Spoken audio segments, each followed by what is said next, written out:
Hey, what's happening guys? Mike Moo here. I just want to give you yet another video about the Galaxy Note 10 and some of my first impressions. I have not touched the phone and I am not a major Samsung person, other than the very fact that I use the Samsung NX1 for most of my videos, minus this one since I'm just using a webcam. I don't have a whole lot of other Samsung things that I like to use, particularly with their Android phones. Alright, with that said, I am pretty pumped about the Note 10 because I always wanted some sort of way to use a Note pencil, or basically the Apple Pencil, basically on a mobile device. And Apple has yet to produce something like that in recent years. I do use it on my Samsung Notebook 9 Pro, which of course I did a video on, and I really see the benefit of it. Now, I realize this is a real niche product, and actually if you are probably not going to be wanting to use the Samsung Note pen, the actual pen, on anything really on a mobile related devices, I suggest you go ahead and stick with a Samsung S10 or S10 Plus. Here's a couple of reasons why. Because the Samsung Galaxy Note 10 is not a full-on upgrade, right? One thing I'm pleasantly surprised about is the pricing is not as ridiculous as I thought it would be, but the specs, they tell a different story, and that's why there's a good reason why it is not as crazy expensive as I thought it might be. Probably because most of us have decided, look, we're through with paying $4,000 some smartphones. We're not going to be upgrading every year. Our current smartphone's good enough. So the question then becomes, well, what is so new in the Note 10 or Note 10 Plus that might be worthwhile? All right, so let's take a look and see what Samsung has over here. So there's a Samsung official introduction, which some of us have watched over on YouTube. There's definitely more screen. It's true. You look at the paper punch hole camera, there is really small and in a very good area because based on what I've seen on my wife's Samsung 9, that the Galaxy Note 9, that there's not a whole lot of really useful information smack in the middle screen anyway. All right, so there's two different sizes, and the true successor to the Note 9 is not exactly here, and here's why. The screen size is a little bit bigger here, but roughly about the same size as the S10 Plus, right? But you got the Note 10, which is more of a Note 10 Lite, I would say, right? Let's go over some of these other features. 7.9 millimeters, super thin, but no thinner than the Samsung S10 series. Infinity O display. There's no doubt here that Samsung produces some of the best displays in the world, hands down. I mean, they produce it for Apple, and I love my iPhone. And the dynamic AMOLED is brilliant and amazing. Unfortunately, the pixels per inch on this display is actually a downgrade from the Samsung S10 series. Okay, so it's pixel peeping, true, but it is still a downgrade. All right, there's more power, more speed, more storage. That's partially true. If you compare it with the Note 9, if you try to get the Note 10, basically you're not going to be able to get expandable micro SD storage unless you get the 10 Plus. Okay, you also don't get the 12 gigabytes RAM unless you get the Note 10 Plus, and also the 5G chip is an extra upgrade. I wouldn't recommend getting a 5G chip right now. I still think it's pretty early. I think when is a safe time to get it is when Apple finally jumps ship. And recently they purchased the whole Intel division of the 5G modems to ensure that their new iPhones will have it. I think when they get in and once they start selling, I think that's a good indicator that that's when you should probably look into getting 5G as well. Plus, if you look on a pre-order pages, 5G over here, at least in the United States, is only supported by Verizon. So if you want to get the Note 10, and also you need to get the Note 10 Plus 5G, it's only supported by Verizon. And spotty at best, right? This kind of reminds me of back when 4G LTE first came out and hardly anybody was on it. The speed was ridiculous. The speed is pretty ridiculous based on the tests over here with the 5G, but then you got to get the Note 10 Plus 5G model at $12.99, and interestingly, at launch, it only has a 256 gigabyte model, not the 512. The processor is 7 nanometers, which is fine, but it is only the 855. It is not the 855 Plus. This is probably going to be plenty fast for most people. Superpower users will probably find that it's a little bit lacking. And also, even if you compare it with the iPhone 10 that I have, I bet you the 855 is still no match for the iPhone 10 in terms of pure processing power. All right. Laptop storage up to 512 gigabytes. Plus, you can get up to 1 terabyte through micro SD. That is awesome. However, let's take a look. I'm pretty sure that only the Note 10 Plus has that option for you to do micro SD, just like I mentioned a little bit earlier. So it's non-expandable. It's not really clear over here that that is in fact the case, but from all the other reports I've seen, that is in fact the case. So they sell you the sizzle over here, but right now that's the case.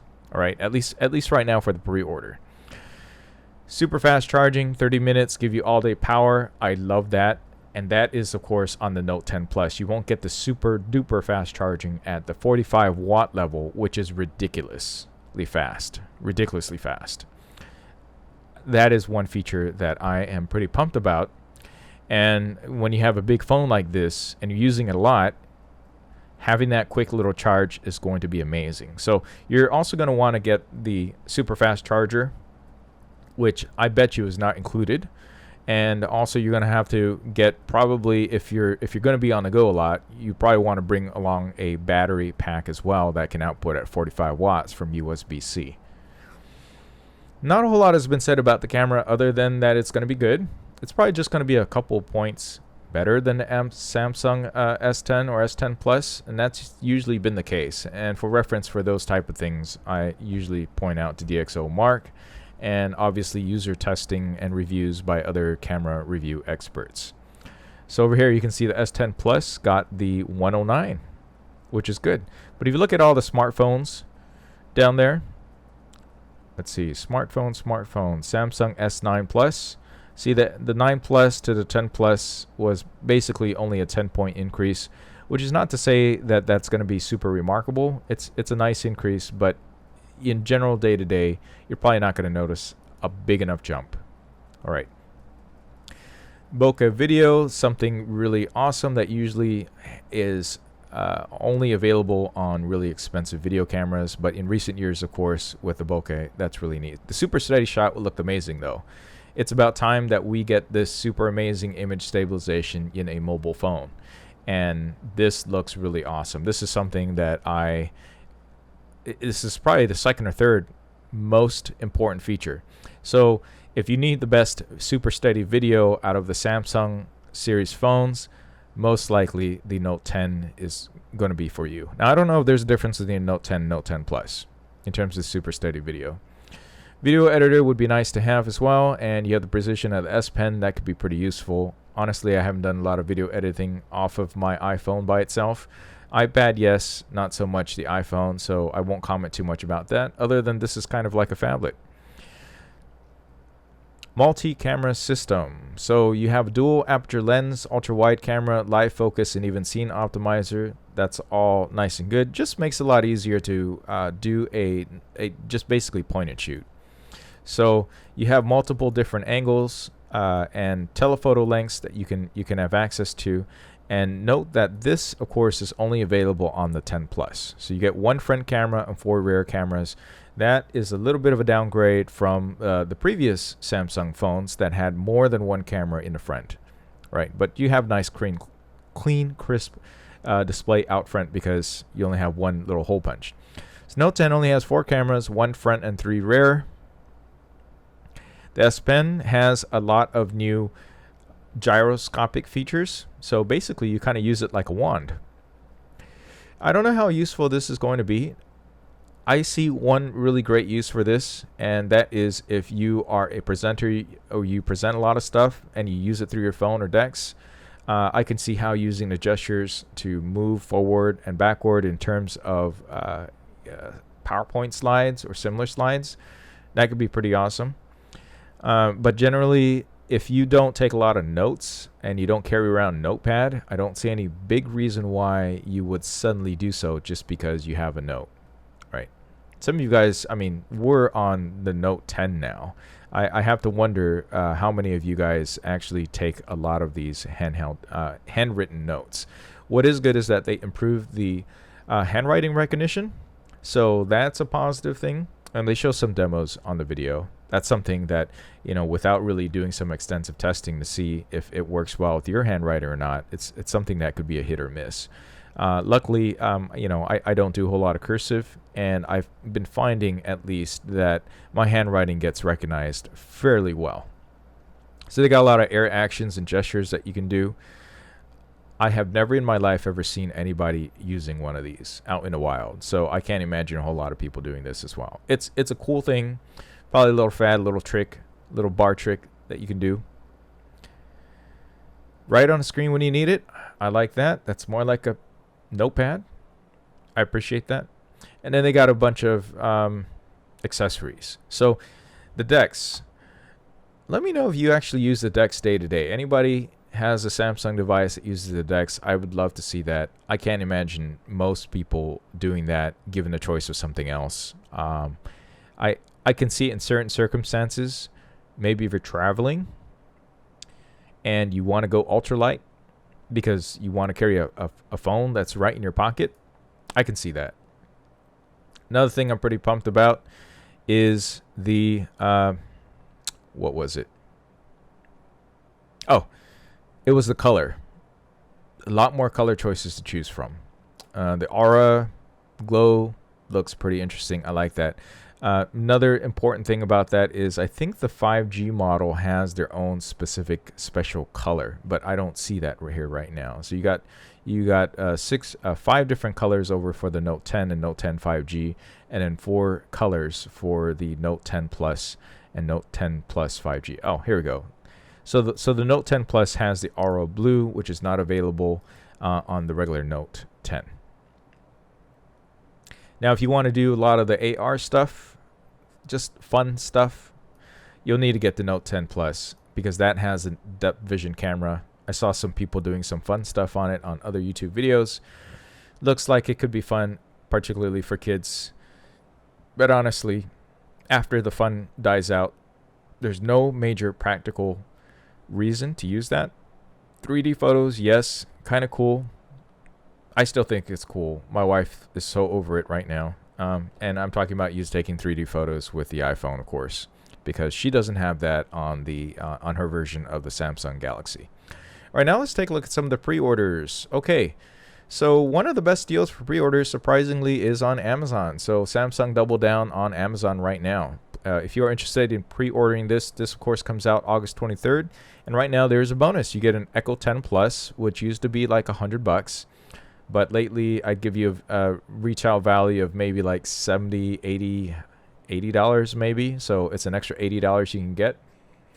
Note that I don't see any trade-in offers on here. So if you really want to take advantage and trade in your old devices, they have some decent deals starting out with the Note. For Apple iPhone users starting out with a 6S, they give you a little bit of a discount there.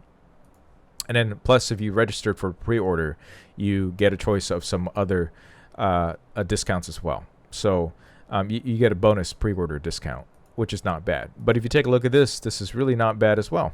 Yeah, $940. Oh, well, actually, you get the Echo Plus, which I think everybody could use. Right, this is $129.54 value. Maybe I was mixing this up with the regular Echo, but the newest generation. Anyways, highly recommend it. If you're interested in pre-ordering this, please use my link down below. That'd help me out a lot. Thank you. Now, another thing I want to talk about is the pre-order on the Samsung. Okay, so this is the Samsung pre-order. I can also have a link down below for you as well. As you can see, all the pricing remains roughly the same for all the different carriers.